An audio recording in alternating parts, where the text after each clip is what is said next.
साथियों, नमस्कार।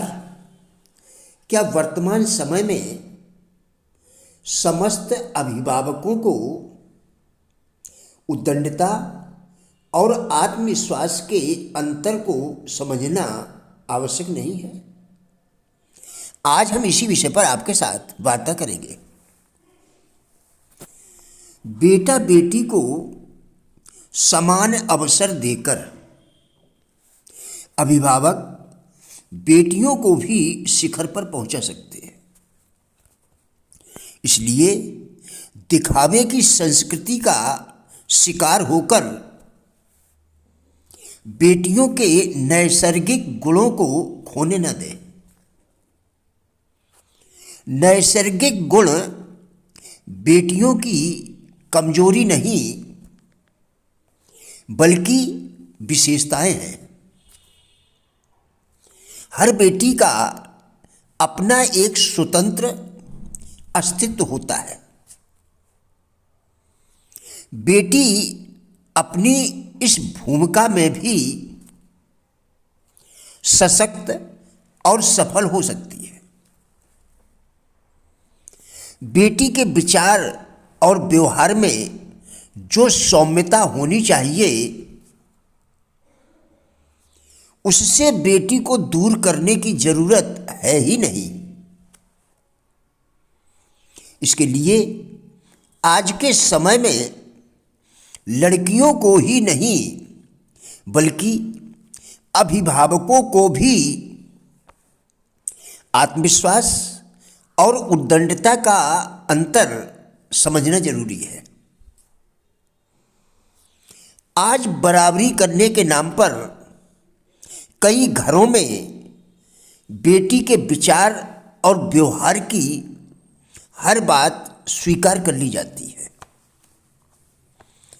जिनका भविष्य में खामियाजा भुगतना पड़ता है। सफल और सशक्त बनने के लिए बेटियों को बेवजह ऐसी व्यवहारगत बातों से न जोड़ें जो आगे चलकर उनके पूरे व्यक्तित्व और सोच की ही दिशा बदल दे। बिंदास और बेबाक होना अच्छा है, परंतु स्त्रीत्व की गरिमा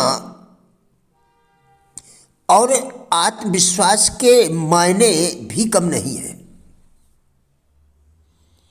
आज अभिभावकों को यह समझना होगा कि नकारात्मक व्यवहार की छाप या बेवजह का अक्खड़पन, महिला हो या पुरुष, किसी को भी सही मायनों में सशक्त नहीं बनाता।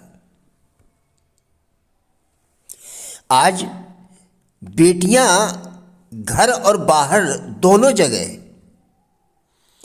अपनी जिम्मेदारी पूरे मन से निभा रही हैं। ऐसे में बेटियों को बेटों जैसी बनाने की होड़ क्यों लगी है?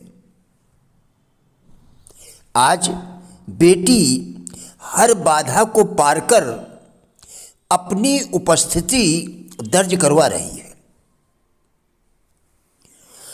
शिक्षा ऊपर से नीचे की ओर चलती है। इसलिए अभिभावकों का यह दायित्व है कि वे सही और गलत का अंतर समझें। तभी हम अपने बच्चों को यह सिखा पाएंगे कि उनको क्या करना है, क्या नहीं करना है। बच्चों की गलती बताकर डांटना, दूसरों के सामने नीचा दिखाना घातक होता है। प्यार एक ऐसी संजीवनी है जिससे बच्चा कभी आपसे अलग नहीं होगा। खतरों और असफलताओं का मुकाबला करने के लिए तैयार रहने मात्र से आधा संग्राम जीता जा सकता है और खतरों का भय भी जाता रहता है। खतरा तो हर काम में होता है। लक्ष्य से संबंधित कुछ ना कुछ काम तो हमें करना ही होगा, इसलिए इसके संबंध में प्रतिदिन कुछ ना कुछ, कभी थोड़ा कभी बहुत करना आवश्यक है। ऐसा करने से एक तरफ तो अभ्यास बढ़ता है और दूसरी ओर हमें अपना लक्ष्य सदैव याद रहता है। एक एक कदम आगे बढ़ने से ही हम लक्ष्य तक पहुंच सकते हैं। लक्ष्य को भूल जाना तथा उसके संबंध में अनभ्यास, यह दोनों प्रगति और अग्रसरता के शत्रु हैं। नया विचार अपने अंदर ही मंथन करने से या चिंतन करने से पैदा होता है। नया विचार अपने अंदर ही मंथन करने से या चिंतन करने से पैदा होता है। नया दृष्टिकोण पैदा करने के लिए पुस्तकें या लेख पढ़ना आवश्यक है। चरित्र निर्माण की अपेक्षा यह बाहर की ख्याति, धनार्जन आदि गौण वस्तुएं हैं और अस्थायी है। जो ज्ञान, चरित्र बल और कौशल हमने अर्जित किए हैं वही हमारी स्थायी संपत्ति है। अनुभव प्राप्त व्यक्ति और जातियां इस बात को भली प्रकार से जानती हैं कि ज्ञान, कौशल आदि ही वास्तविक धन और संपत्ति है, जो कि संग्राम व विपत्तियां भी हरण नहीं कर सकते। हम काम करने से ही शक्ति और सामर्थ्य से परिचित होते हैं। हम पहले से ही अपनी सामर्थ्य निश्चित नहीं कर सकते और ना ही इस पर कोई सीमा लगा सकते हैं। पहले से ही सीमा और प्रतिबंध लगा देना अपने आप को असमर्थ बनाता है। कृपया दोबारा देखें।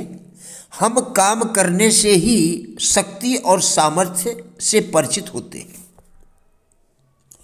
हम पहले से ही अपनी सामर्थ्य निश्चित नहीं कर सकते और ना ही इस पर कोई सीमा लगा सकते हैं। पहले से ही सीमा और प्रतिबंध लगा देना अपने आप को असमर्थ बनाना है।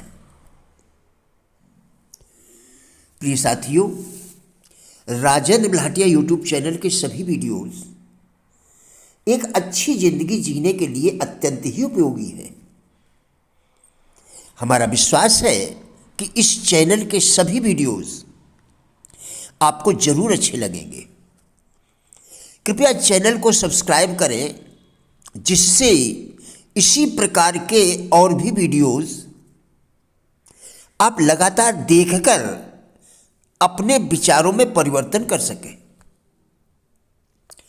वीडियोस को लाइक एवं शेयर करके कृपया हमारे फेसबुक पेज गुड लाइफ को भी फॉलो करें, जिसका लिंक वीडियो के डिस्क्रिप्शन में दिया गया है। ध्यान रहे, विचारों में परिवर्तन से ही जीवन में परिवर्तन संभव है। कृपया हमारा भी उत्साह बढ़ाएं। धन्यवाद।